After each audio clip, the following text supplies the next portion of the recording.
And I see a lot of that in America. A lot of people, I think, are feeling like there's nothing I can do about this. I'm just going to try to take care of myself because this is out of control. And, if we don't make it, we just might not make it, which is a lot of resignation or a lot of feelings of powerlessness that are not helpful to us.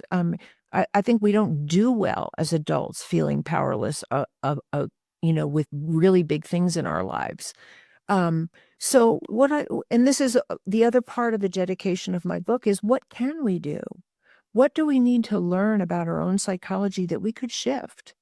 So for the average person out there, you don't have to be a therapist, you don't have to understand psychology, although one of the points of my book is to really share what I've learned in the field of psychology and psychotherapy and make it common knowledge that there is a victim inside of a perpetrator, that we're living in a win-lose paradigm, and we need to live in a win-win paradigm. And what does that mean psychologically? What would we need to change psychologically to live in a win-win paradigm? Because if we continue in a win-lose paradigm, then we're always going to have losers who are symptomatic and who are going to act out their pain somewhere.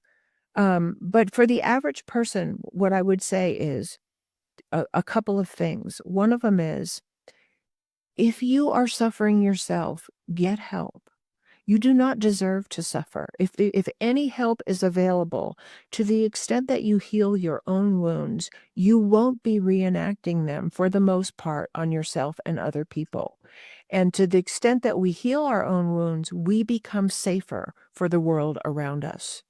And, jumping out to the family of America, I really believe that our resources, the bulk of our tax dollars, should go to helping families, increasing wages, providing better child care, better schools, better access to health care, taking the stress off parents so they're not bringing all their stress home or not even being able to come home, like you say, because they have 3 jobs.